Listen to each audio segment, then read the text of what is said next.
Bab 2. Pengantar ke dalam masyarakat Jawa.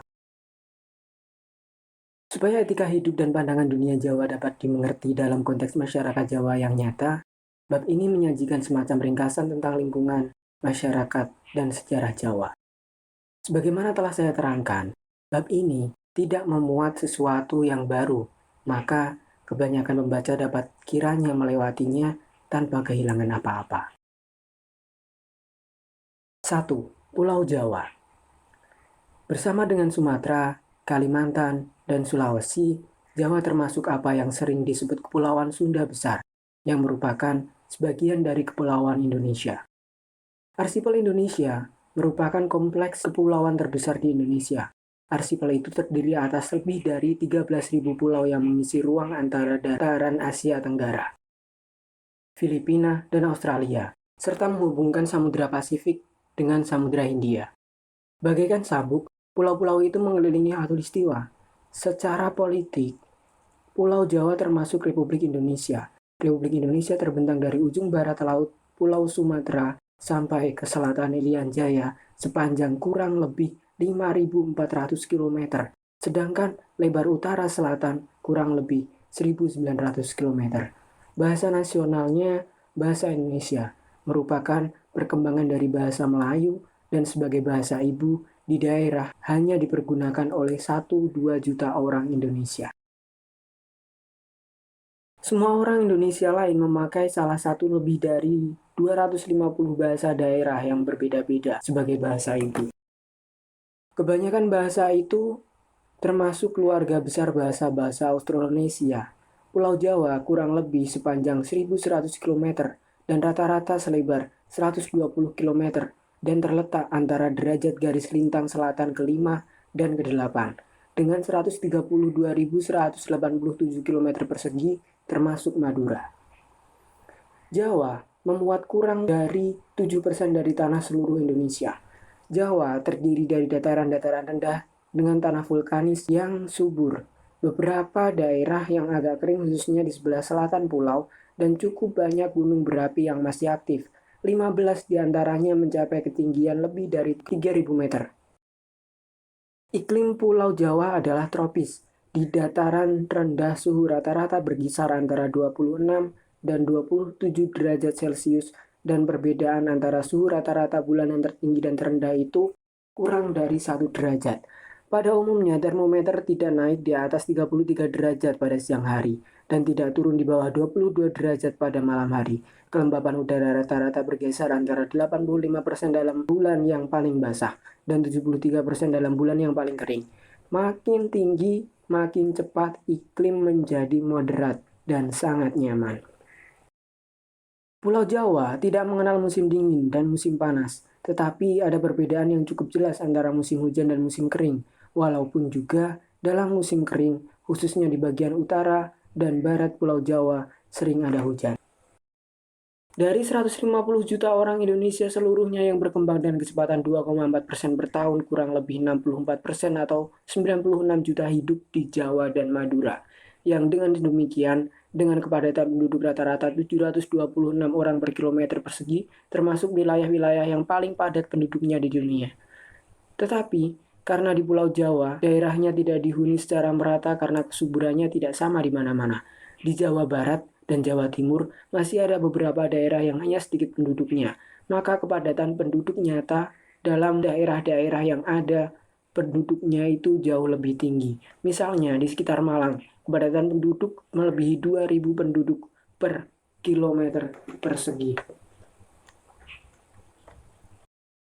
Pada zaman dahulu, Jawa pernah ditutupi hutan basah tropis, tetapi pendudukan yang padat mengakibatkan penyusutan hutan secara terus-menerus yang semakin menimbulkan erosi dan banjir. Sekarang, hanya di ujung barat daya dan tenggara Pulau Jawa masih terdapat hutan yang agak luas. Begitu pula di sekitar puncak gunung-gunung tertinggi, dataran rendah juga teras-teras pada lereng-lereng gunung. Ditanami padi dalam beberapa daerah bergantian dengan tanaman tebu dan tembakau. Kalau pengairan tidak mungkin masyarakat menanam ketela, jagung, dan macam-macam palawija. Dalam daerah berbukit terdapat perkebunan negara dan swasta yang terawat baik untuk karet, teh, coklat, kopi, pala, cengkeh, kina, dan lain-lainnya. Begitu pula hutan-hutan jati. Kota-kota besar terpenting Indonesia terletak di Jawa. Di barat, ibu kota Jakarta, di samping kota-kota pegunungan, Bandung, dan Bogor, di pesisir utara, kota-kota pelabuhan Cirebon, Pekalongan, Semarang, dan Surabaya, di pedalaman Jawa Tengah dan Jawa Timur, kota-kota kerajaan Surakarta dan Yogyakarta, serta kota Madiun, Kediri, dan Malang. 2. Masyarakat Jawa. Semula, di Jawa dipergunakan 4 bahasa yang berbeda. Penduduk-penduduk asli ibu kota Jakarta sekarang hanya kurang lebih 10% dari seluruh penduduk Jakarta yang lebih dari 6,5 juta orang itu bicara dalam suatu dialek bahasa Melayu yang disebut Melayu Betawi. Di bagian tengah dan selatan Jawa Barat dipakai bahasa Sunda, sedangkan Jawa Timur, bagian utara dan timur sudah lama dihuni oleh imigran-imigran dari Madura yang tetap mempertahankan bahasa mereka. Di bagian Jawa lainnya, orang bicara dalam bahasa Jawa. Namun, bahasa Jawa yang dipergunakan di dataran-dataran rendah pesisir utara Jawa Barat, dari Banten Barat sampai ke Cirebon, cukup berbeda dari bahasa Jawa dalam arti yang sebenarnya. Bahasa Jawa dalam arti yang sebenarnya dijumpai di Jawa Tengah dan Jawa Timur. Yang disebut orang Jawa adalah orang yang bahasa ibunya adalah bahasa Jawa yang sebenarnya itu. Jadi, orang Jawa adalah penduduk asli bagian tengah dan timur Pulau Jawa yang berbahasa Jawa. Di zaman sekarang, banyak orang Jawa hidup di pulau-pulau lain seperti pegawai, anggota ABRI, ahli teknik, guru, tetapi juga sebagai transmigran. Untuk sebagian besar mereka tetap mempertahankan bahasa dan adat istiadat mereka. Zaman sekarang kira-kira terdapat 68 juta orang Jawa. Dalam wilayah kebudayaan Jawa sendiri, dibedakan lagi antara para penduduk pesisir utara di mana hubungan perdagangan pekerjaan nelayan dan pengaruh Islam lebih kuat menghasilkan bentuk kebudayaan Jawa yang khas, yaitu kebudayaan pesisir, dan daerah-daerah Jawa pedalaman sering juga disebut kejawen, yang mempunyai pusat budaya dalam kota-kota kerajaan Surakarta dan Yogyakarta, dan di samping 2 karesidenan ini juga termasuk karesidenan Banyumas, Kedu, Madiun, Kediri, dan Malang. Orang Jawa dibedakan dari kelompok-kelompok etnis lain di Indonesia oleh latar belakang sejarah yang berbeda, oleh bahasa dan kebudayaan mereka.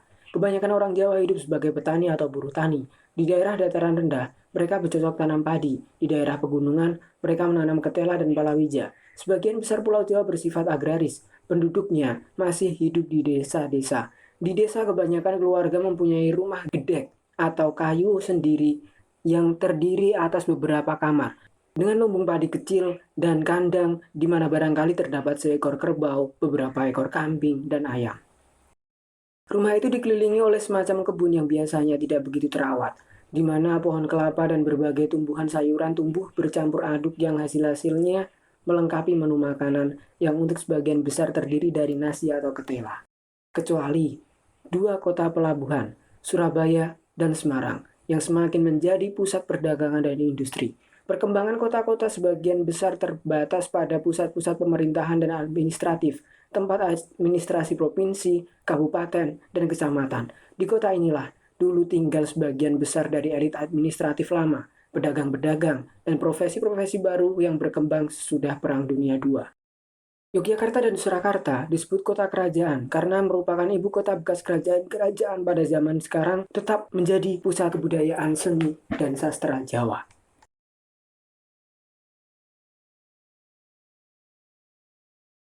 Orang Jawa sendiri membedakan 2 golongan sosial. 1. Wong cilik atau orang cilik, terdiri dari sebagian besar masa petani dan mereka berpendapatan rendah di kota. Dan 2. Kaum priayi, di mana termasuk kaum pegawai dan orang-orang intelektual. Kecuali itu masih ada kelompok ketiga yang kecil tetapi tetap mempunyai prestis yang cukup tinggi, yaitu kaum ningrat atau ndoro. Namun, mereka tidak perlu saya bicarakan secara khusus, karena dalam gaya hidup dan pandangan dunia, mereka tidak begitu berbeda dari kaum priayi. Di samping lapisan-lapisan sosial ekonomis ini masih dibedakan 2 kelompok atas dasar keagamaan. Kedua-keduanya secara nominal termasuk agama Islam. Tetapi golongan pertama dalam kesadaran dan cara hidupnya lebih ditentukan oleh tradisi-tradisi Jawa pra-Islam, sedangkan golongan kedua memahami diri sebagai orang Islam dan berusaha untuk hidup menurut ajaran Islam. Yang pertama dapat kita sebut Jawa kejawen. Dalam kepustakaan, kelompok pertama sering juga disebut abangan. Yang kedua, santri. Kaum priayi tidak bekerja dengan tangan. Di antara mereka terhitung kaum pegawai di berbagai tingkat dan cabang, mulai dari guru SD, pegawai kantor pos, dan kereta api di kota-kota kecil. Kemudian termasuk pegawai menengah dan tinggi di kota-kota besar. Kaum priayi dulu sangat dihormati dan mereka masih berusaha untuk menaikkan gengsi dengan cara kawin ke dalam keluarga bangsawan dan dengan berusaha untuk meniru gaya hidup di keraton. Para priayi tradisional ini kemudian harus ditambah mereka dengan memperoleh pendidikan akademik. Kaum priayi tradisional hampir seluruhnya harus dianggap Jawa kejawen, walaupun mereka secara resmi mengakui Islam. Dari kalangan mereka banyak berasal dari pengikut-pengikut paguyuban-paguyuban, yaitu kelompok-kelompok yang mengusahakan kesempurnaan hidup manusia melalui praktek-praktek asketis, meditasi, dan mistik. Kaum priayi adalah pembawa kebudayaan kota Jawa tradisional yang mencapai tingkat yang sempurna di sekitar keraton Yogyakarta dan Surakarta. Sampai sekarang, dalam kalangan kaum priayi, berbagai bentuk kesenian Jawa dikembangkan. Seni tari-tarian, gamelan, wayang, batik, cita-cita estetis, dan religius zaman Hindu masih hidup di antara mereka. Kaum santri jelas berbeda dari kaum priayi, dan masa orang Jawa kejawen sederhana, karena mereka berusaha untuk mengatur hidup mereka menurut aturan-aturan agama Islam. Mereka berusaha untuk menjaga ortodoksi Islam, walaupun praktek religius mereka dalam kenyataan masih tercampur dengan unsur-unsur kebudayaan Jawa lokal. Mereka sembahyang 5 kali sehari, pada hari Jumat pergi ke masjid. Mereka berpuasa dalam bulan Ramadan, belajar mengaji, dan apabila keadaan finansial mengizinkan, mereka berusaha untuk naik haji ke Mekah. Bentuk-bentuk keagamaan orang desa Abangan dan kebudayaan kaum priayi dipandang dengan curiga karena tidak sesuai dengan banyak aturan agama Islam. Adat istiadat kuno mau disesuaikan dengan hukum syariat Islam. Dalam orientasi cita-cita kebudayaan mereka berkiblat ke negara-negara Arab. Pada zaman sekarang, orang santri terdapat dalam segala lapisan masyarakat. Di antara mereka biasanya termasuk kaum pedagang dan usahawan. Di sekitar keraton-keraton mereka berdagang hasil kerajinan emas dan perak, kain batik, dan keterampilan kesenian lain. Pekerjaan-pekerjaan yang tidak cocok dengan nilai-nilai kebudayaan Jawa yang sebagai kebudayaan keraton pada dasarnya tidak berkepentingan dalam keuntungan ekonomis dan secara politis, tidak senang pada perdagangan dan dunia usaha. Karena mereka sering cukup kaya, maka santri dalam pandangan Jawa berkedudukan lebih tinggi daripada wong cilik, tetapi lebih rendah daripada kaum priayi. Orang santri terutama tinggal di kota-kota, khususnya dalam wilayah yang disebut kauman, yang terletak di dekat masjid dan pasar. Mereka sering hidup dalam kelompok mereka sendiri dan pakaian mereka membedakan mereka dari orang bukan santri.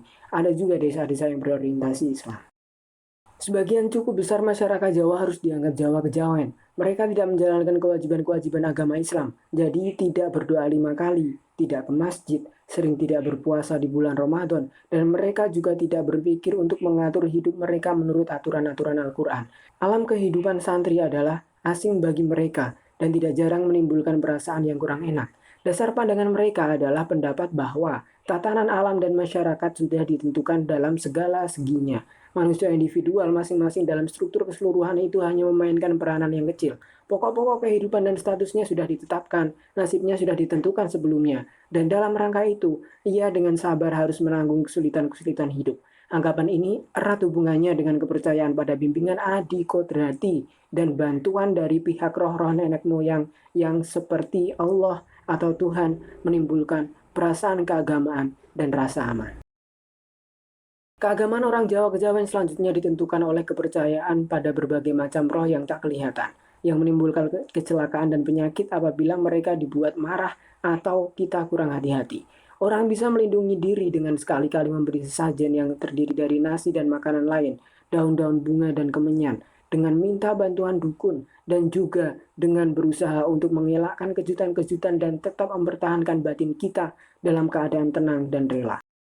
Ritus religius sentral orang Jawa khususnya Jawa kejawen adalah selamatan. Suatu perjamuan makanan seremonial sederhana, semua tetangga harus diundang dan keselarasan di antara para tetangga dengan alam raya dipulihkan kembali. Dalam selamatan terungkap nilai-nilai yang dirasakan paling dalam oleh orang Jawa, yaitu nilai kebersamaan, ketetanggaan, dan kerukunan. Sekaligus selamatan menimbulkan suatu perasaan kuat bahwa semua warga desa adalah sama derajatnya satu sama lain, kecuali ada yang memiliki kedudukan yang lebih tinggi. Mereka yang mempunyai kedudukan lebih tinggi seperti lurah, pegawai pemerintah dari kota, dan orang-orang yang lebih tua perlu didekati dengan menunjuk sikap hormat menurut tata krama yang ketat. Pengakuan terhadap perbedaan-perbedaan status merupakan nilai sendiri yang bagi orang Jawa tak kalah artinya dengan nilai kesamaan tadi. Bagi kaum priai di kota, cita-cita perbedaan kedudukan sosial itu merupakan inti pengertian religius mereka tentang tataran dunia dan dapat dirasakan dalam semua bidang kehidupan mereka sampai ke dalam lingkungan keluarga sendiri. Dalam sistem kekerabatan Jawa, keturunan dari ibu dan ayah dianggap sama haknya, dan warisan anak perempuan sama dengan warisan anak laki-laki.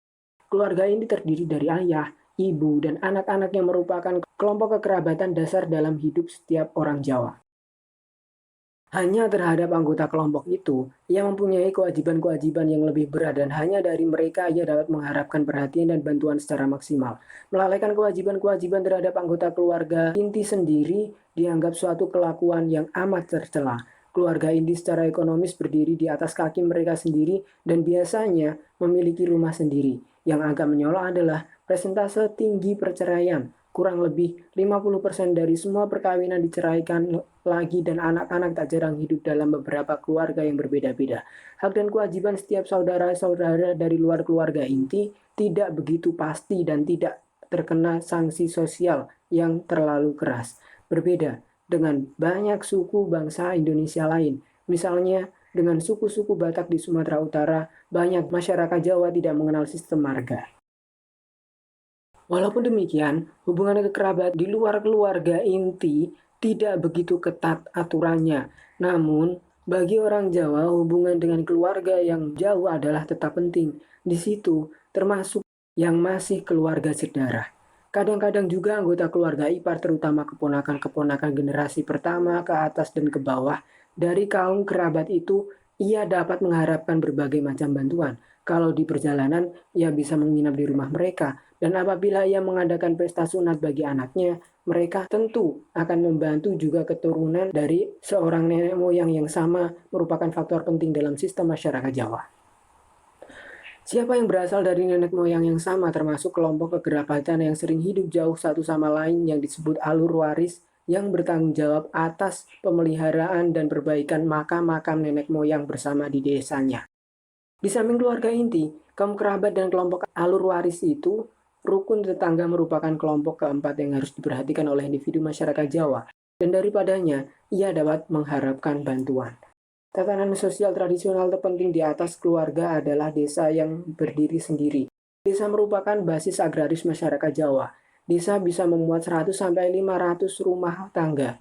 Mereka berada di bawah seorang lurah. Desa terbagi dalam beberapa dukuh yang masing-masing berada di bawah seorang kepala dukuh. Sejak berabad-abad, lurah dipilih oleh penduduk desa yang memiliki hak atas tanah atau kuli. Lurah didampingi oleh 10-20 orang staf pegawai desa atau perabot, yang kadang-kadang dipilih juga tetapi biasanya diangkat. Lurah dan pegawai desa sampai tahun 1980 tidak menerima gaji dari pemerintah, melainkan memperoleh sebagian dari hasil tanah desa yang selama masa jabatan boleh mereka pergunakan atau bengkok. Dan sebagian dari berbagai layanan dan pemungutan dari kaum kuli. Kalau seorang lurah pernah dipilih, maka ia memegang jabatannya sampai ia kehilangan kepercayaan dan dukungan rakyatnya. Dalam kasus itu, orang-orang desa bisa mengajukan petisi kepada camat, yang kemudian dapat memecat lurah dan menyuruh agar diadakan pemilihan lurah baru. Lurah melambangkan desa sebagai keseluruhan dan hubungan terhadap orang-orang desa dapat dibandingkan dengan hubungan kepala keluarga dengan anggota rumah tangganya. Ia mewakili desa terhadap pemerintah pusat, artinya terhadap camat sebagai wakil pemerintah pusat yang paling rendah terhadap desa. Kepala dukuh dan lurah merupakan pegawai lokal, dan dalam pandangan orang-orang desa merupakan wakil desa terhadap lembaga-lembaga di luar desa. Sedangkan camat itu pada umumnya seorang priayi dari kota. Hubungan camat dengan masyarakat desa bisa digambarkan sebagai campuran antara paternalisme priayi tradisional dan formalisme birokratis. Sedangkan camat itu Pada umumnya seorang priai dari kota, hubungan camat dengan masyarakat desa bisa digambarkan sebagai campuran antara paternalisme priai tradisional dan formalisme birokratis. Camat dan lurah bersama-sama berusaha untuk menjembatani jurang antara pemerintah pusat dan petani kecil lokal. Yang satu dari desa ke atas, yang satunya dari kecamatan ke bawah.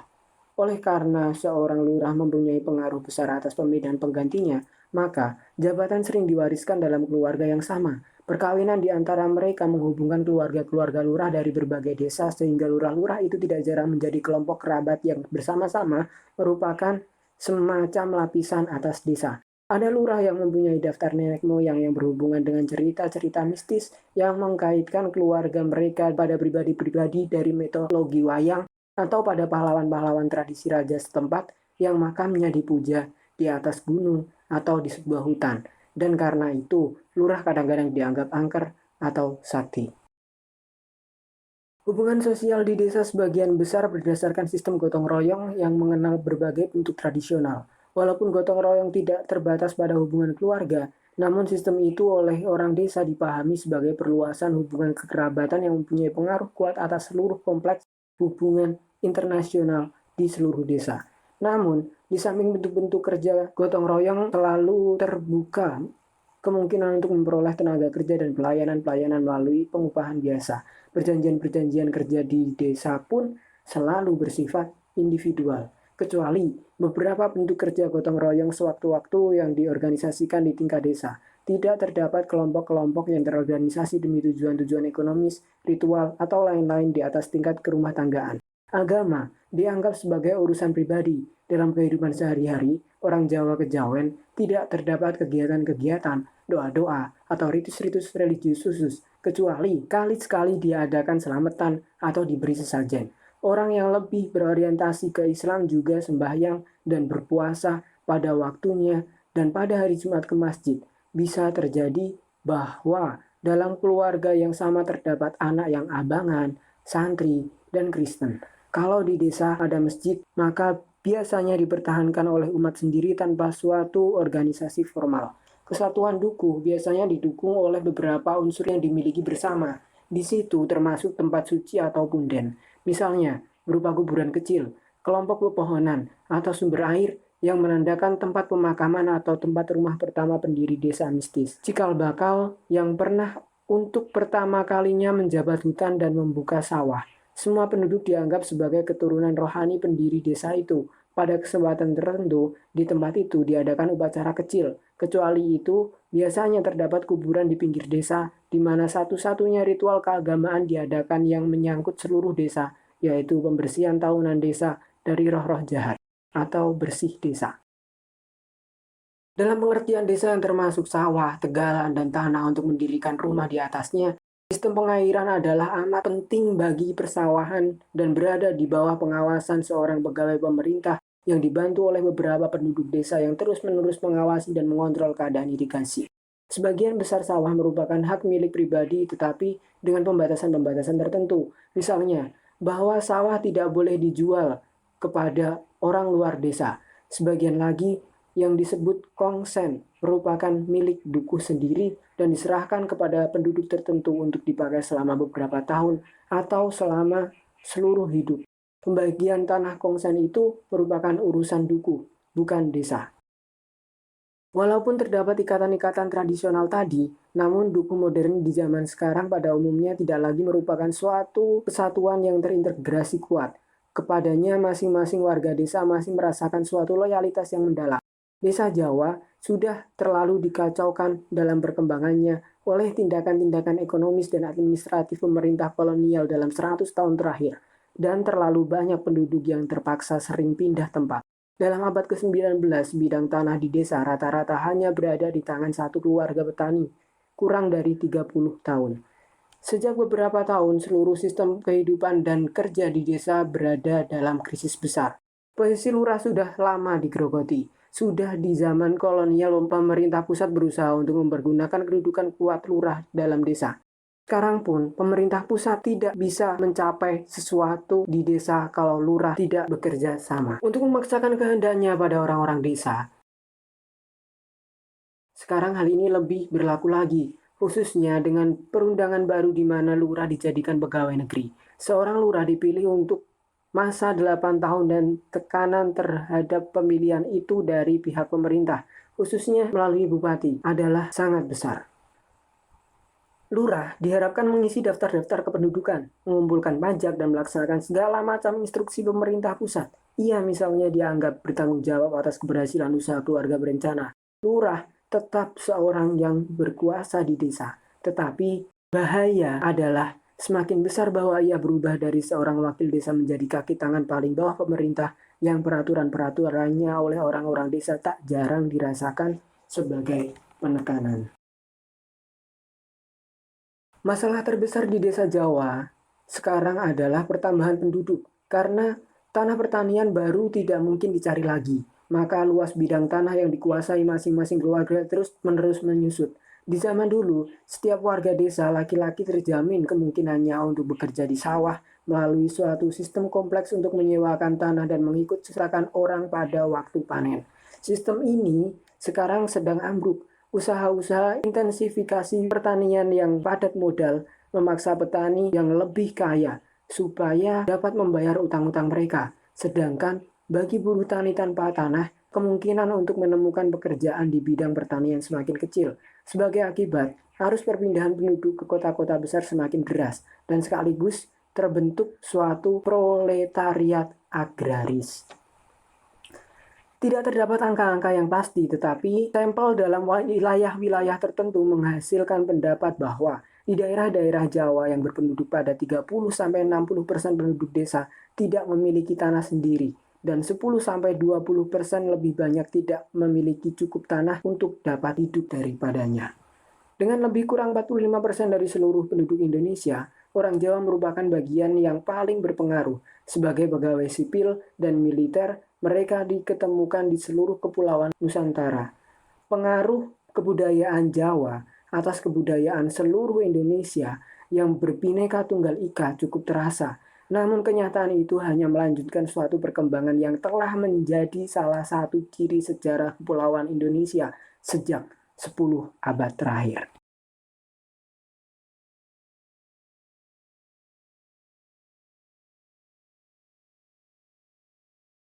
Bagian 3. Ringkasan Sejarah Jawa.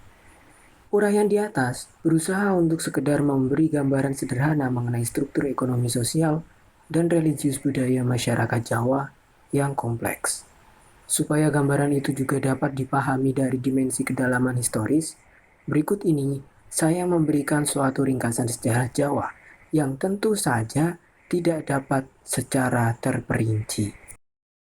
Berikut ini saya memberikan suatu ringkasan sejarah Jawa yang tentu saja tidak dapat secara terperinci. Dimensi sejarah ini saya anggap penting, bukan hanya karena keadaan di Jawa sekarang, bagaimanapun juga merupakan hasil dari faktor-faktor yang menentukan sejarah Jawa, melainkan karena sejarah itu menyediakan lambang-lambang dan gambaran-gambaran yang sampai sekarang masih dipakai oleh masyarakat Jawa untuk mengartikulasikan paham mereka tentang diri mereka sendiri. Uraian berikut terpaksa singkat sekali. Saya akan berusaha untuk memberi tekanan pada simbol-simbol sejarah yang terpenting, khususnya dari segi perkembangan kebudayaan dan keagamaan. A. Prasejarah. Kiranya kurang lebih 3.000 tahun sebelum Masehi, gelombang pertama imigran Melayu yang berasal dari Cina Selatan mulai membanjiri Asia Tenggara, disusul oleh beberapa gelombang lagi selama 2.000 tahun berikut. Orang Jawa dianggap keturunan dari orang-orang Melayu gelombang berikut itu. Orang Melayu itu hidup dari pertanian. Mereka sudah kenal persawahan. Dengan demikian, bentuk organisasi desa mereka sudah relatif tinggi. Garis-garis besar organisasi sosial itu dapat direkonstruksikan dan bertahan sampai sekarang. Desa diketuai oleh kepala desa. Suatu desa terdiri dari sekelompok rumah. Kadang-kadang ada kandang ternak dan dikelilingi oleh sawah, ladang, dan empang-empang. Akhirnya, oleh hutan dan tanah yang tidak ditanami.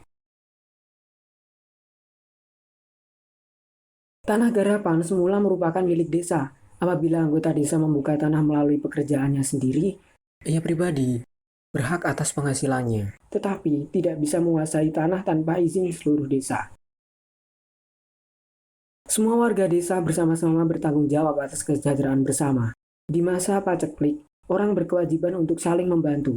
Suatu kejahatan yang dilakukan di wilayah desa menjadi tanggung jawab seluruh desa. Apabila pelaku tidak bisa diketemukan, bahkan penguasa Belanda tidak berhasil untuk menggantikan paham itu dengan prinsip tanggung jawab individual. Sampai sekarang, pemerintah tidak berdaya terhadap desa tanpa kerjasama kepala desa. Keagamaan orang-orang desa ditentang oleh kepercayaan bahwa apa saja yang ada berhayat dan berjiwa, bahwa kekuatan-kekuatan alam merupakan ungkapan kekuatan-kekuatan rohani. Lagi pula, oleh kepercayaan terhadap eksistensi jiwa pribadi manusia yang sesudah kematiannya tetap tinggal di dekat desa dan tetap memperhatikan kehidupannya. Penghormatan terhadap nenek moyang mempunyai kedudukan penting dalam kehidupan keagamaan desa. Sumber-sumber sejarah dalam arti yang sebenarnya mengenai Indonesia purba terdiri dari beberapa potongan tulisan pada batu dan logam atau prasasti. Dari abad 5 Masehi, begitu pula dari laporan-laporan Cina mulai dari abad 7. Namun data-data geografisnya tidak mudah dapat diartikan. Diperkirakan bahwa sebelum kedatangan agama Hindu, pemimpin-pemimpin lokal di Jawa telah menciptakan lembaga-lembaga politik pertama di atas tingkat desa. Juga karena keperluan pengaturan pengairan sentral, kontak-kontak perdagangan dengan India terus bertambah. Pulau-pulau Indonesia bagian barat, selain terletak di rute perdagangan dari Asia Selatan ke Asia Timur, merupakan penghasil rempah-rempah, emas, kayu manis, dan produk-produk lain yang diminati. Sehingga pangeran-pangeran lokal berkenalan dengan pandangan-pandangan politik dan religius India. Inti pandangan itu ialah gagasan suatu organisasi kenegaraan sentral dan hierarkis di bawah seorang raja dewa. Gagasan itu oleh pangeran-pangeran Indonesia dilihat sebagai wahana ideologis yang cocok untuk melegitimasikan dan memperluas wewenang mereka. Mereka mempekerjakan pendeta-pendeta Brahmani supaya dapat menarik garis nenek moyang mereka sampai kepada dewa-dewa Hindu atau menyatakan diri sebagai penjelmaan Siwa atau Wisnu. Raja menjadi poros seluruh kerajaan, berkat ilahi mengalir daripadanya ke daerah. Dengan cara demikian, negeri-negeri Indonesia pertama itu semakin masuk ke dalam wilayah pancaran kebudayaan India. Namun diperkirakan bahwa kebudayaan India itu tidak banyak memengaruhi pandangan religius rakyat biasa. Dari sumber-sumber Cina, kita mengetahui bahwa dalam abad 6 dan 7 Masehi terdapat beberapa negara Hindu di Jawa, Kalimantan, dan Sumatera. Dalam kerajaan Sriwijaya di Sumatera Selatan bahkan terdapat pusat Buddhisme Hinayana yang terkenal secara internasional. B. Kerajaan-kerajaan Jawa Tengah pertama. Pada abad 8 terlihat perubahan-perubahan besar dalam struktur politik kepulauan Indonesia yang mungkin sekali dirangsang oleh hubungan-hubungan religius perdagangan dengan daerah Benggala. Di antara pangeran-pangeran lokal muncul raja-raja yang lebih kuat, yang dapat memperluas kekuasaan mereka atas wilayah yang lebih luas. Sanjaya, Raja Mataram di wilayah Yogyakarta sekarang, memperluas kedaulatannya ke seluruh Jawa Tengah dan barangkali juga sebagian Sumatera dan Bali. Dari zaman itulah berasal monumen-monumen bangunan Jawa Tengah besar yang pertama, yaitu Candi-Candi Siwais di dataran tinggi Dieng. Tidak lama kemudian, Jawa Tengah jatuh ke bawah kekuasaan dinasti Shailendra dari Sumatera yang menganut agama Buddha, yang sebenarnya tidak perlu kita sebut di sini kecuali karena selama kekuasaan mereka yang hanya berlangsung selama kira-kira 60 tahun di sebelah barat Yogyakarta sekarang, didirikan stupa Buddha terbesar di dunia, yaitu Candi Borobudur. Candi Borobudur dibangun menurut tradisi Jawa kuno sebagai candi yang berteras dan melambangkan alam raya. Teras-teras paling bawah dihiasi dengan ukiran-ukiran dari alam kepercayaan Buddhisme Mahayana. Si peziarah yang sambil merenung-renung naik dari teras ke teras, akhirnya di teras-teras tertinggi memasuki wilayah tanpa gambar yang melambangkan pencapaian terang batin dan kebudayaan. Dengan demikian, Borobudur merupakan mandala raksasa dalam batu, suatu lingkaran mistik yang di samping fungsi simbolisnya, sekaligus memiliki kekuatan nyata yang dapat menghasilkan bagi kaum beriman apa yang dilambangkan itu. Mungkin juga bahwa Candi Borobudur sekaligus masih mempunyai maksud lain, yaitu menjadi makam monumental bagi Raja Shailendra yang berkuasa. Kalau begitu, maka Candi Borobudur merupakan kesaksian pertama bagi kemampuan kebudayaan Jawa yang mengambil alih agama-agama asing untuk diabadikan dari dalam bagi kepentingan-kepentingannya sendiri. Artinya, untuk menjawakannya. Tendensi Jawanisasi juga nampak dalam penggantian bahasa Sanskerta dengan bahasa Jawa kuno dan dalam perkembangan huruf-huruf Jawa yang mulai pada waktu itu. Dalam abad 9, Jawa Tengah kembali menganut agama Siwa. Penguasa-penguasanya menamakan diri Raja Mataram. Bangunan terbesar dari zaman itu ialah kompleks Candi Loro Jonggrang di Prambanan dekat Yogyakarta yang terdiri dari 3 candi utama yang diperuntukkan bagi Dewa Brahma, Siwa, dan Wisnu yang berhadapan dengan 3 candi yang lebih kecil. Keseluruhannya dikelilingi oleh 244 candi kecil. Ukiran-ukiran candi Siwa diambil dari kisah Ramayana. Juga Candi Loro Jonggrang sekaligus dimaksud sebagai candi pemakaman bagi Raja-Raja Mataram. Kecuali itu, mungkin juga bahwa kompleks candi-candi itu memenuhi fungsi suatu candi kerajaan. Kedua, kemungkinan itu akan merupakan tanda khas tentang ciri Jawa Hinduisme pada waktu itu. Dalam abad 10, Jawa Tengah secara mendadak hilang dari peta politik. Titik berat politik Pulau Jawa berpindah ke timur, ke lembah Sungai Brantas. Apa yang menjadi alasan bagi perpindahan mendadak itu tidak kita ketahui. Yang pasti ialah bahwa Sindok, Raja Jawa Timur yang pertama, tetap memakai gelar Raja Mataram. Ada 2 perkembangan yang khas bagi tahap Jawa Tengah pertama yang digambarkan tadi. Pertama, kita melihat bagaimana lama-kelamaan unsur-unsur Jawa semakin menonjol. Candi-candi Buddha dan Siwa sekaligus dipergunakan sebagai makam nenek moyang, tulisan dan gaya bangunan Jawa semakin nampak. Kedua rupa-rupanya di Pulau Jawa, Siwaisme dan Buddhisme dapat berkoeksistensi dengan berdamai satu di samping yang lain. Di sini kelihatan usaha Jawa untuk mempersatukan hal-hal yang berbeda. Perasaan Jawa bagi relativitas pandangan-pandangan formal, kemampuan untuk menemukan dasar kesatuan di belakang sesuatu yang nampaknya saling bertentangan. Rupa-rupanya, raja-raja Jawa tidak tertarik pada suatu agama eksklusif, sekaligus mengembangkan Siwaisme dan Buddhisme tidak hanya boleh, melainkan pada latar belakang pengertian Jawa terhadap kegiatan keagamaan sebagai usaha untuk mencapai kesaktian, bahkan dianjurkan. Dengan cara itu, sang raja dapat memperoleh baik kesaktian Siwa maupun Buddha dan menambahkannya pada dewa-dewa yang sudah diwarisi dari nenek moyangnya sendiri. 2 perkembangan itu dilanjutkan dalam kerajaan-kerajaan baru di Jawa Timur. C. Kerajaan-kerajaan Jawa Timur pertama. Sesudah tahun 1000, seluruh Jawa Timur dipersatukan dalam suatu kerajaan oleh Raja Airlangga 1019 sampai 1049. Pusat kerajaannya ialah kota Kediri, Jawa Timur, yang kemudian dalam sejarah Jawa selalu memainkan peran kutub lawan terhadap kekuasaan yang ada. Tentang Airlangga diceritakan bahwa sebelum mencapai kekuasaan, ia bertahun-tahun lamanya mengembara di hutan untuk mencapai kesaktian.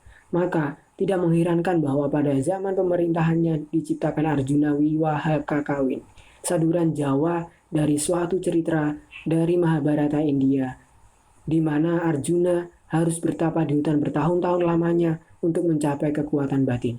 Paralelisme antara Arjuna dan Airlangga mencolok. Seni sastra di keraton-keraton Jawa bukan suatu peristiwa literaris saja, melainkan merupakan kegiatan penuh kekuatan gaib. Dengan tindakan penulisan apa yang ditulis itu menjadi realitas. Dalam si penyair menceritakan tindakan-tindakan besar Arjuna, Raja Airlangga bertambah kesaktiannya. Mulai zaman itu, Jawa Timur diolah secara intensif dan semakin padat penduduknya. Sebagai kekuatan dagang, Jawa Timur berhasil mengungguli Sriwijaya di Sumatera dalam persaingan dagang. Tuban dan kota-kota lain di pantai utara Jawa berkembang menjadi pusat-pusat perdagangan yang semakin jaya, yang mempunyai hubungan dengan seluruh kepulauan Indonesia. Ternate di daerah Maluku mengakui kekuasaan Kediri, begitu juga Bali. Di antara raja-raja Kediri yang termasyhur adalah Jayabaya yang memerintah antara tahun 1135 sampai 1157. Di bawah beliau, Pujangga Kraton, Mpu Sedah, menerjemahkan sebagian dari epos India Mahabharata ke dalam bahasa Jawa dengan nama Bharatayuda. Karya ini sampai sekarang merupakan sumber utama bagi wayang Jawa. Jauh kemudian, dalam abad 18, Raja Jayabaya dipergunakan sebagai pemaklum ramalan-ramalan Ratu Adil yang meramalkan bahwa Pulau Jawa akan mengalami masa kekacauan, tetapi akhirnya akan dibawa ke kebesaran baru oleh Sang Ratu Adil Heru Cakra. Ramalan-ramalan ini dalam abad 19 mempunyai pengaruh besar atas kesadaran politik di Jawa dan berulang-ulang terjadi pemberontakan-pemberontakan kecil di bawah pemimpin-pemimpin yang menganggap diri sebagai Ratu Adil. Juga pemberontakan Pangeran Diponegoro dari Yogyakarta yang melibatkan pihak Belanda dalam suatu perang dari tahun 1825 sampai 1830 yang hanya dengan susah payah dan melalui tipu muslihat dapat mereka akhiri, didorong oleh harapan-harapan akan Ratu Adil. Suatu usaha Raja Kediri yang terakhir pada tahun 1222 untuk menempatkan para pendeta ke bawah kontrol langsung dari Raja gagal. Ia jatuh dan diganti oleh suatu dinasti Jawa Timur baru yang berkedudukan di Singasari dekat Malang. Raja terbesar dinasti itu adalah raja yang terakhir, Pangeran Kartanegara yang berkuasa dari tahun 1268 sampai 1292. Ia dipandang sebagai penuh kekuatan-kekuatan gaib yang luar biasa. Dikatakan bahwa untuk menambah kesaktiannya berhadapan dengan ancaman pemimpin Mongol, Kublai Han, maka pada umur 21 tahun, ia menjalani suatu upacara pentahbisan gaib. Dikatakan juga bahwa ia dapat memperluas kekuasaannya sampai ke daratan Asia. Suatu anggapan yang oleh kebanyakan ahli sejarah dipandang dengan skeptis, yang pasti ialah bahwa ia memperlakukan para utusan Kublai Han yang menuntut agar ia tunduk pada Kublai Han dengan cara menghina. Tetapi sebelum ekspedisi hukuman Mongol mendarat di Pulau Jawa, Kertanegara dibunuh oleh Pangeran dari Kediri. D. Kerajaan Majapahit. Kerajaan Majapahit, kerajaan yang paling berkuasa dalam sejarah Jawa, lahir dalam lindungan angin serangan tentara Mongol. Pangeran Wijaya, anak mantu Kartanegara, berhasil memperoleh bantuan Mongol untuk melawan Kediri. Sesudah tentara Mongol merusakkan kota Kediri, Pangeran Wijaya menjauhkan diri dari mereka dan melibatkan mereka dalam suatu perang gerilya sehingga mereka untuk selamanya meninggalkan tanah Jawa. Sebagai pembebas dari kaum Mongol, Pangeran Wijaya mendirikan dinasti Majapahit tahun 1293. Wijaya memulai kembali politik ekspansi Kartanegara. Walaupun beberapa pangeran yang telah tunduk pada Singosari berontak terhadap Majapahit, namun Wijaya berhasil untuk terus memperluas wilayahnya. Di bawah Raja Hayam Wuruk 1350 sampai 1389 dan Gajah Mada yang dari tahun 1331 sampai 1364 menjadi patih kerajaan, Majapahit mencapai perluasannya yang paling besar walaupun para ahli tidak sependapat mengenai luas wilayah yang nyata-nyata dikuasai Majapahit. Namun, pada umumnya diterima bahwa Majapahit menguasai seluruh tanah Jawa dan Bali. Begitu pula kekuasaannya diakui oleh kerajaan-kerajaan pesisir terpenting di Kepulauan Indonesia. Sementara itu, situasi keagamaan di Jawa berkembang terus. Perbedaan antara Buddhisme dan Siwaisme praktis hilang. Agama resmi merupakan suatu bentuk sinkretisme tantrik, agama Siwa Buddha. Semua jalan ke arah penebusan pada prinsipnya dianggap sama. Juga bentuk-bentuk ibadat Siwaisme dan Buddhisme berjalan secara berdampingan. Orang bijaksana memahami bahwa Siwaisme dan Buddhisme hanya merupakan ungkapan yang berbeda dari realitas yang sama, yang pada hakikatnya identik. Sekaligus, ide-ide Jawa asli semakin kuat muncul kembali, tetapi bukan dengan melawan melainkan dengan melalui bentuk-bentuk India. Suatu contoh khas adalah cerita tentang kakak beradik Gagang Aking, Jerami Kering, dan Bubuk Syah atau pemakan banyak yang sekarang pun katanya masih diketahui orang. Untuk mencari ilmu tertinggi, kedua-duanya menarik diri ke pegunungan. Yang satu mengikuti aturan agama Siwa, ia bertapa bersamadi, tidak makan daging dan makanan najis lainnya. Yang satunya adalah penganut agama Buddha. Baginya tidak ada larangan-larangan. Ia makan dan minum sampai jauh malam. Ia menangkap dan membunuh binatang. Dewa tertinggi mengutus seekor harimau putih untuk menguji mereka dan untuk meneliti kemajuan mereka dalam usaha mencapai kesempurnaan. Sang harimau minta makanan dari kakak beradik itu, tetapi hanya mau menerima daging manusia. Gagang Aking berusaha mengelak dengan menunjuk pada kekurusannya. Menurut dia, kakaknya jauh lebih cocok untuk menjadi makanan. Adiknya menganut agama Buddha, bersedia untuk itu. Sesudah kesediaannya dicoba secukupnya, harimau membawa bubuk syah di atas punggungnya ke surga yang tertinggi. Gagang Aking memang boleh ikut dengan berpegang pada buntut harimau, tetapi di surga harus puas dengan tempat yang jauh lebih rendah. Dalam kisah tentang kesatuan dua kutub Siwaisme dan Buddhisme itu, barangkali muncul kembali suatu mitos suku Indonesia kuno. Menurut mitos itu, suku terbelah dalam dua bagian, kedua bagian saling bersaing, tetapi sekaligus bersatu secara tak terpisahkan. Menurut artian di mana kisah yang berat sebelah ke arah Buddhisme itu, Candi Siwais terpahat dalam ukiran batu pada salah satu candi kompleks penataran dari abad 14. Sebenarnya merupakan punden suku, suatu pusat kebudayaan yang mewakili seluruh masyarakat dan dengan demikian merangkum kedua belah bagiannya. Bahwa di zaman Majapahit, unsur-unsur Indonesia kuno semakin muncul kelihatan juga dalam arsitektur candi-candi dan dalam ukiran-ukiran batu. Dan nampak juga karena banyak patung dewa zaman Singasari dan Majapahit merupakan apa yang disebut patung potret. Artinya, roman muka dewa dipahat menyerupai roman muka raja yang tinggal. Sesudah kematian raja mereka, ditempatkan dalam candi-candi yang khusus didirikan. Perayaan-perayaan pemakaman yang diadakan pada kesempatan itu harus dimengerti sebagai seremoni penebusan yang telah dimasuki unsur-unsur ibadat nenek moyang Indonesia kuno. Seremoni pemakaman merupakan yang terakhir dari sederetan perayaan-perayaan yang membebaskan jiwa almarhum dari ikatan-ikatan yang masih membelenggunya pada alam jasmaniah dan duniawi. Sekaligus didirikan patung di mana raja dalam keadaan yang telah tertebus dan didewakan dapat menjelma. Dengan demikian, candi sekaligus menjadi tempat di mana raja disembah dan dari mana ia mengusahakan kemajuan kerajaan bagi penggantinya. Untuk menambah kekuasaan gaib, daripadanya kedamaian dan kesejahteraan, kerajaan tergantung raja menjelajahi kerajaannya dan mengunjungi candi-candinya untuk berhubungan dengan dewa yang bersangkutan dengan dan sekaligus untuk memperoleh bagian dalam kekuasaan gaib pendahulu-pendahulu yang dimakamkan di sana. Melalui kontak-kontak dengan nenek moyang itu, raja menjadi semakin suci dan bebas dari maut. Hal mana juga berlaku bagi mereka yang mengambil bagian dalam perayaan itu. Motif-motif penebusan dan keinginan akan kebebasan dari kematian merupakan tema-tema pokok pada ukiran candi-candi itu. Di bawah Gajah Mada, Jawa mencapai kekuasaan yang paling luas, jalur-jalur perdagangan khususnya, dari pulau-pulau rempah di timur ke Malaka diawasi dari Jawa. Orang Jawa sendiri ikut aktif dalam perdagangan dan pelayaran. Dalam hal ini, Jawa mempunyai kelebihan alamiah terhadap pulau-pulau lain karena mereka tergantung dari beras Jawa. Pendapatan keraton terdiri dari upeti-upeti negara-negara vasal dan dari perdagangan, juga dari pajak yang berupa hasil bumi yang dibebankan pada desa-desa secara kolektif. Ada juga desa yang pajaknya diganti dengan kewajiban untuk menjamin penghidupan candi-candi dan para pendeta yang berjabat di situ.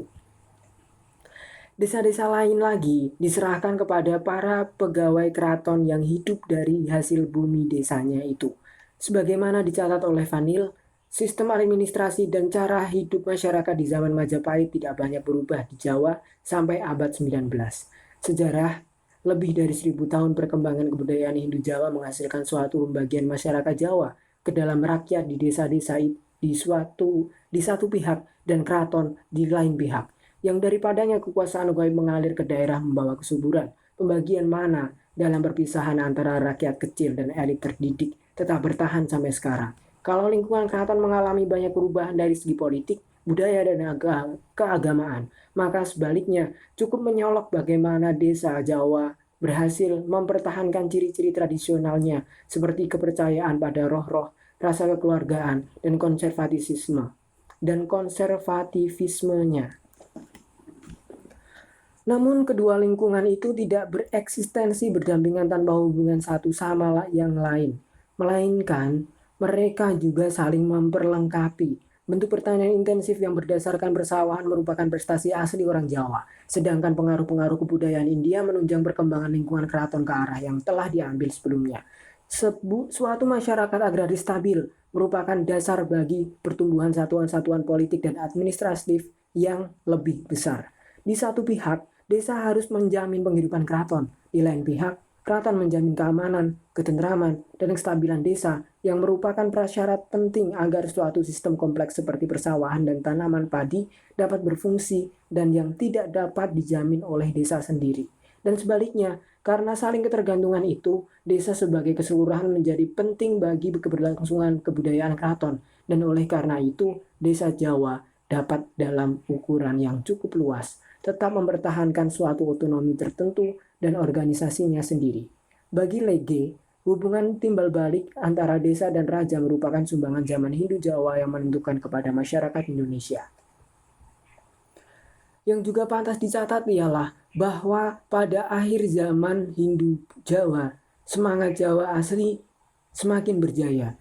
Sesudah unsur-unsur berharga dari Siwaisme, Wisnuisme, dan Buddhisme ditampung, unsur-unsur itu dijadikan wahana bagi paham-paham Jawa asli seperti penghormatan terhadap nenek moyang, pandangan-pandangan tentang kematian dan penebusan, kepercayaan pada kekuasaan kosmis, dan mitos-mitos suku yang kuno.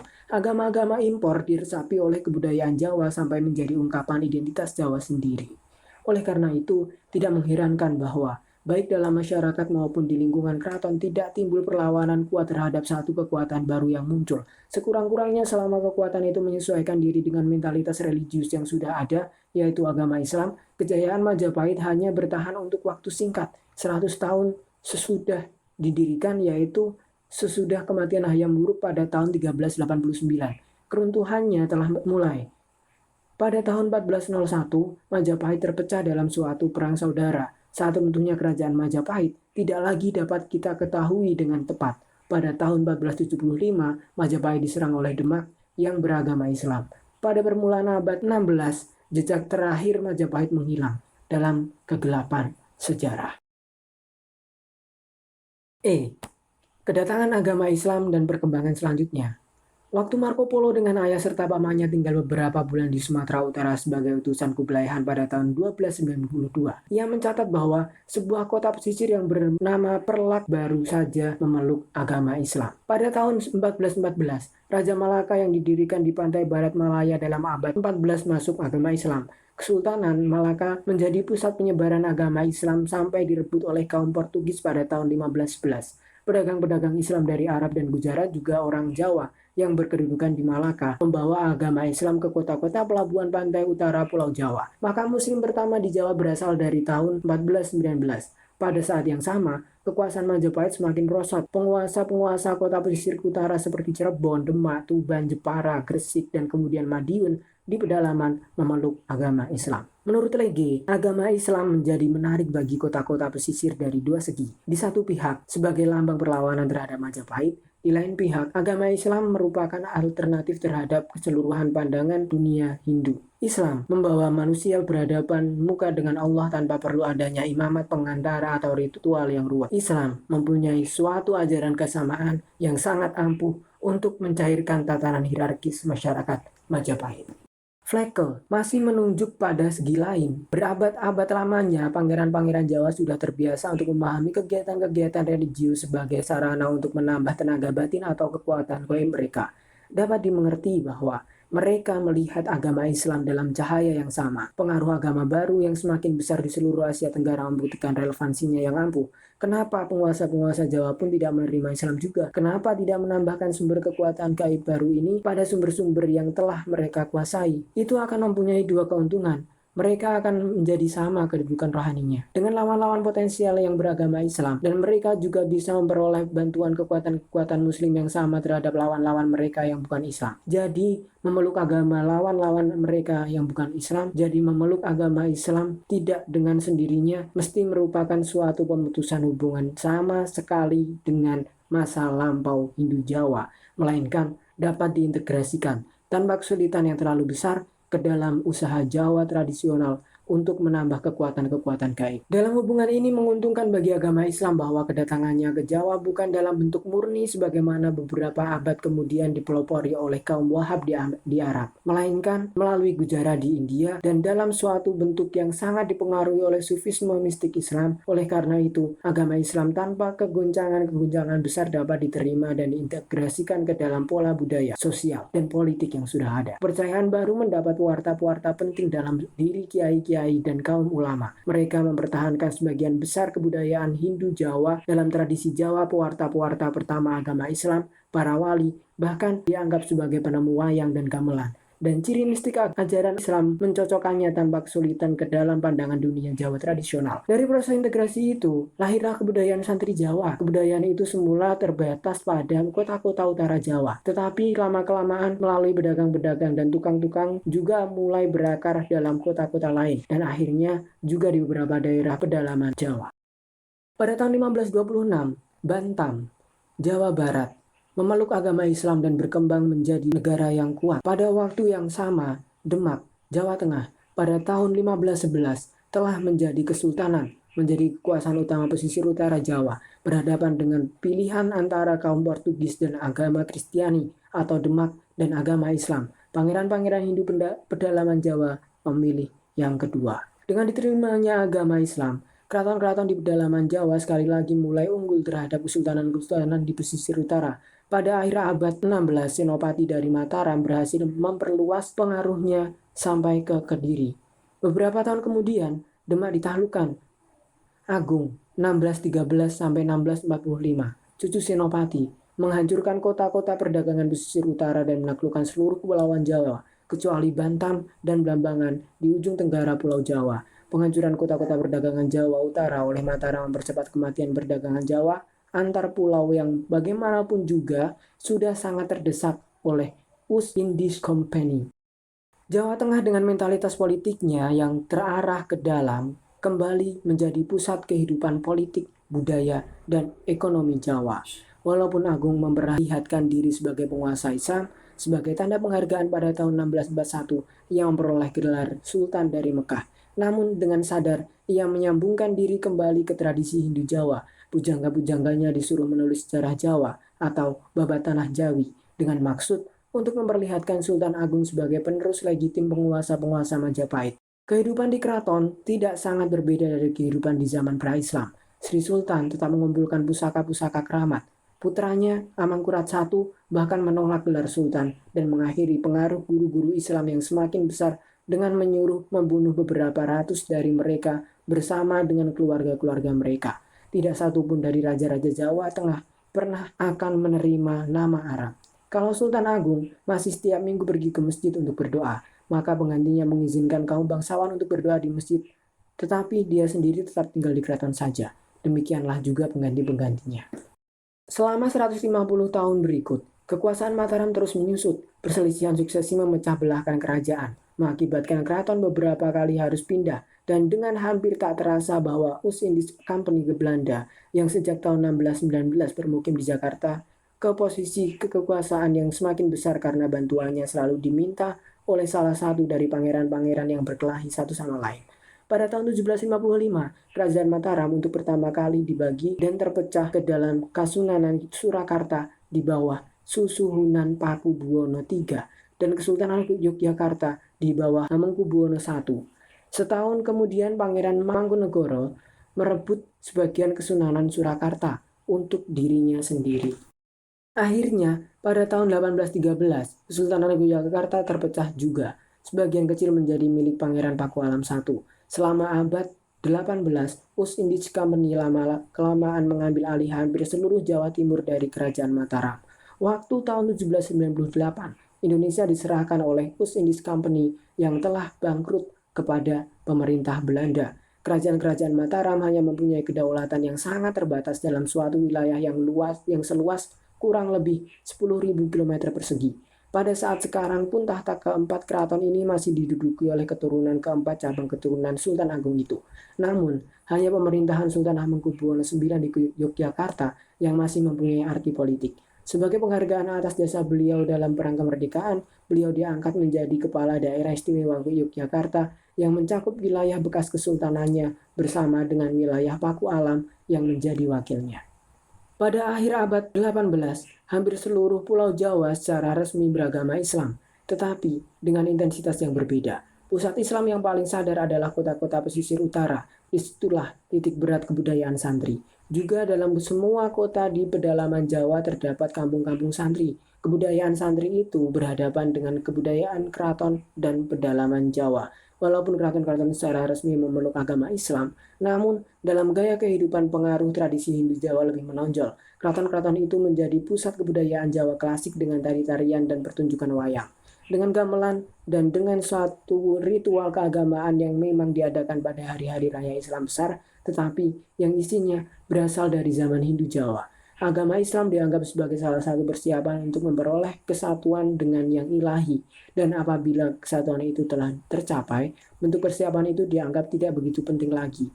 Di keraton-keraton, khususnya di Surakarta, berkembanglah kesusastraan mistik yang sangat dipengaruhi oleh mistik Islam, namun pada hakikatnya bersifat heterodoks. Pedalaman Jawa semula hampir tidak tersentuh oleh agama Islam, hanya di mana terdapat pesantren yang sering terbentuk di sekitar seorang kiai yang terpandang, gaya hidup santri juga berpancaran ke desa-desa sekeliling. Di kebanyakan tidak ada masjid, hanya ada seorang kaum yang diperlukan untuk pernikahan, pemakaman, dan doa pada permulaan kenduren. Para ksatria dari cerita Ramayana dan Mahabharata sampai sekarang bagi orang desa sederhana lebih dikenal daripada para wali. Pada akhir abad 19, situasi itu lama-lama mulai berubah. Sementara itu, tanah Jawa seluruhnya dikuasai oleh Belanda. Sejak permulaan kultur stelsel, rakyat di desa semakin tertekan secara ekonomis karena petani dipaksa untuk secara bergiliran di tanah mereka menanam tanaman untuk diekspor. Karena Belanda dalam rangka politik indirect menyerahkan pelaksanaan penarikan upeti kepada elit priai dalam negeri, elit itu dalam pandangan masyarakat dihubungkan dengan penjajah. Juga kepala desa, lurah, semakin menjadi wakil pemerintah kolonial terhadap warga-warga desa. Barangkali, identifikasi elit-elit pribumi dengan kekuasaan penjajah menjadi salah satu alasan mengapa pengaruh kiai-kiai dan ulama-ulama Islam dalam beberapa wilayah daerah semakin besar. Mereka sejak semula termasuk musuh kaum penjajah yang paling tak terdamaikan. Di lain pihak, kontak yang semakin banyak dengan negara-negara Timur Tengah, terutama sesudah pembukaan terusan Suez pada tahun 1869, mengakibatkan suatu gerakan pembaharuan dalam agama Islam Indonesia sendiri. Orientasi ke alam kebudayaan Arab bertambah dan kesesuaian berbagai unsur adat dan kebudayaan Jawa yang sebelumnya diterima begitu saja dalam kebudayaan santri dengan kemurnian agama Islam semakin dipersoalkan. Mistik Jawa yang memang heterodoks tetapi memang memandang diri sebagai ungkapan keagamaan Islam ditolak sebagai bukan Islam lagi. Dengan sendirinya, polarisasi antara aliran kebudayaan santri dan aliran yang tetap berpegang pada kebudayaan Jawa semakin terasa. Kalau yang pertama berusaha untuk melaksanakan ajaran murni agama Islam sebagaimana dipahami antara lain di Mesir melalui pengaruh Muhammad Abduh, maka kaum priai dan rakyat Jawa lain semakin menyadari kekhasan kejawaan mereka dan mulai dengan sadar memelihara kebudayaan dan masa lampau mereka. Apa yang sampai saat itu hanya merupakan dua cara hidup dengan tekanan yang berbeda, semakin menjadi ungkapan dua sikap yang memang berlawanan. Apa yang oleh Robert Jay disebut sikisma santri abangan mulai nampak.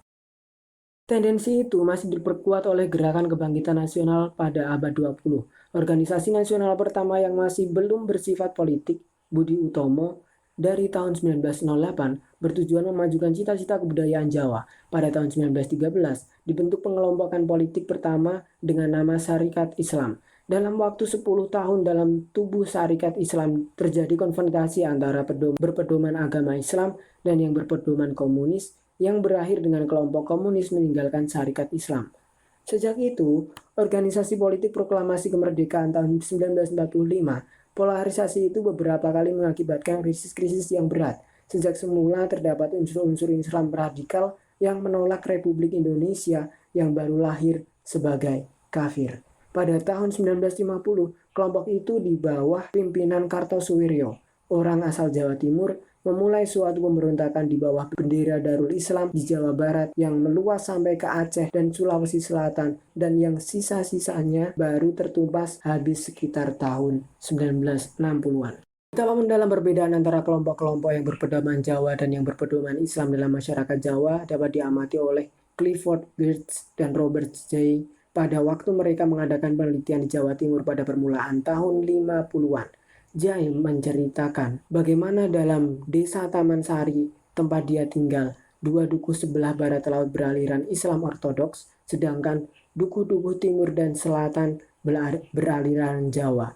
Padahal dukuh-dukuh ini merupakan satu kompleks perumahan sebesar 2 kali 1 kilometer. Hubungan antara kedua bagian desa itu sedemikian jelek, sehingga penduduk desa yang bergaul dengan kedua belah pihak dicurigai oleh rekan-rekan sedukuh sendiri, dan orang yang pergi ke kota lebih suka memakai jalan yang lebih jauh daripada harus lewat dukuh dari aliran yang lain. Pertentangan itu dipertajam lagi oleh politisasi masyarakat Jawa dalam tahun 50-an yang bagian pertama tahun 60-an yang semakin jadi. Partai-partai politik selalu dengan jelas terdapat pada salah satu sebelah perpecahan religius itu. Dalam usaha untuk mencari basis massa mereka sampai ke desa-desa yang paling terpencil, sehingga pertentangan religius dengan segala ketajamannya juga masuk ke dalam kesadaran orang desa sederhana. Apakah perpecahan itu berdasarkan pada suatu perbedaan prinsipil dengan sistem nilai?